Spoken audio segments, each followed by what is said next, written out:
In April 2025, Russian territorial gains in Ukraine continued at a significantly decreased rate relative to late 2024, according to the UK Defense Intelligence. The Russian ground forces highly likely seized approximately 200 square kilometers of Ukrainian territory in April 2025, an average of approximately 6 square kilometers per day.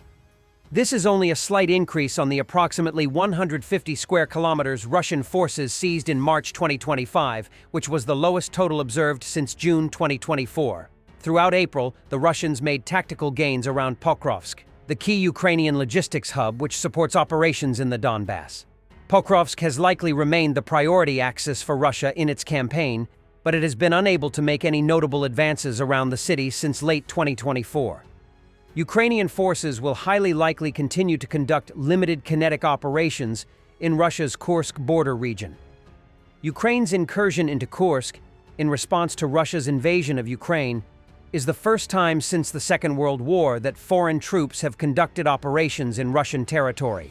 On May 4, 2025, Russian President Vladimir Putin stated that since Russia's full-scale invasion of Ukraine in 2022, there has been no need to use nuclear weapons, and I hope they will not be required.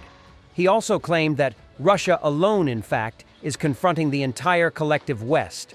The pressures on the Russian state's ability to finance its planned budget in 2025 will almost certainly increase due to the recent drop in oil prices.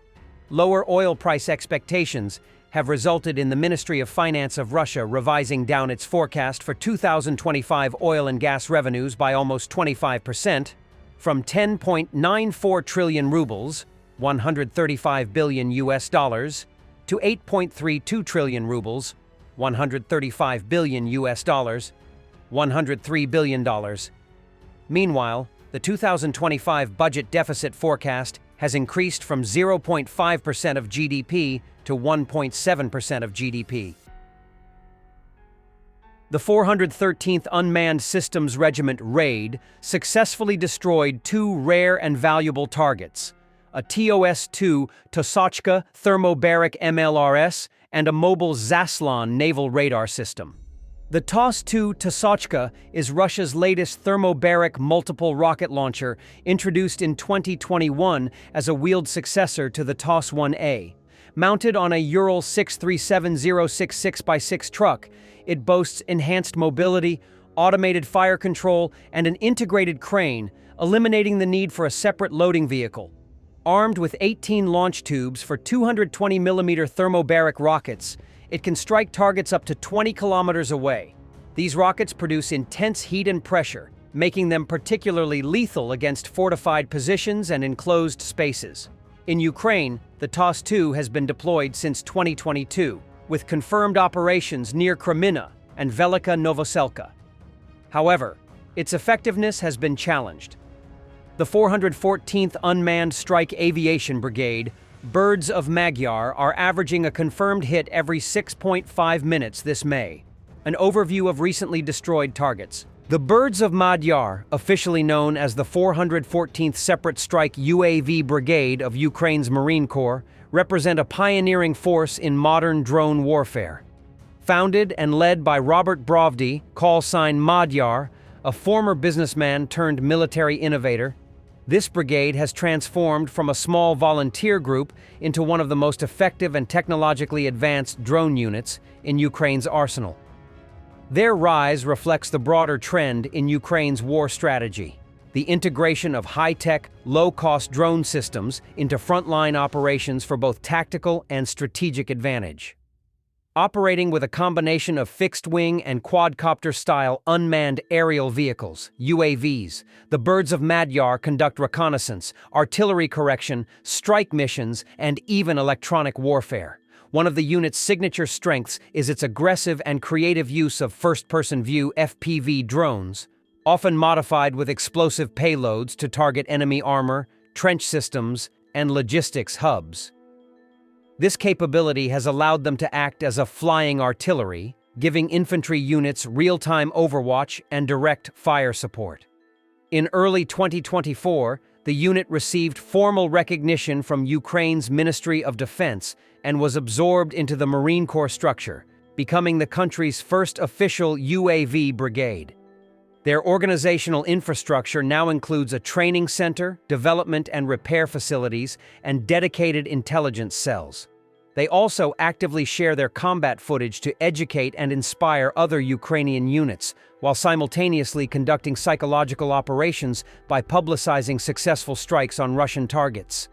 Importantly, the birds of Magyar have helped tilt the balance of localized battles, often punching far above their weight by enabling Ukrainian forces to destroy high-value targets like tanks, command posts, and electronic warfare vehicles. In Russia's Kursk region, they plan to erect monuments and rename streets in honor of North Korean soldiers who fought against Ukraine. According to the Russian ambassador to the DPRK, this is a gesture of grateful memory for helping to liberate cities.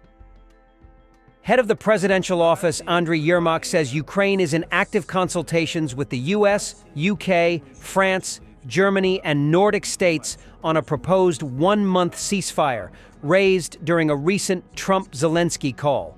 If Russia rejects it, Kyiv and allies plan a new phase of escalated pressure, including tougher sanctions and bills ready in the US Congress. Ukraine's position is proactive.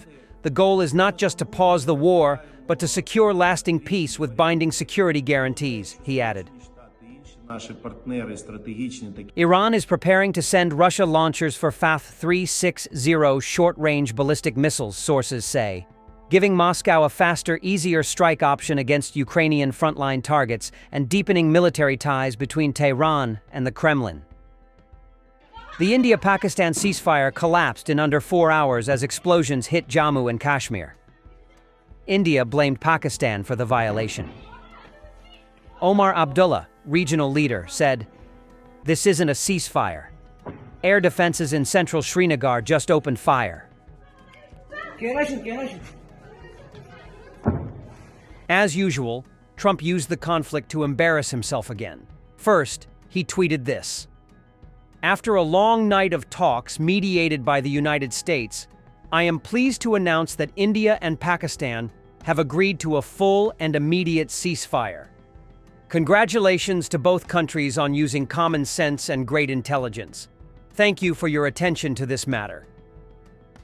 And after Trump and Rubio claimed they mediated a ceasefire between India and Pakistan, India's foreign ministry and the Pakistani side contradicted them, saying the ceasefire was arranged directly between the two countries. Thanks for watching, and don't forget to subscribe. Also, if you want to support Warthog Defense, please become our member and get early access to new videos, exclusive members-only videos, and become administrator in comment section. The membership link is in the description. Rescues every day. We had a guy last week, it's 6 rescues in 6 days. You know, he's doing the job every day.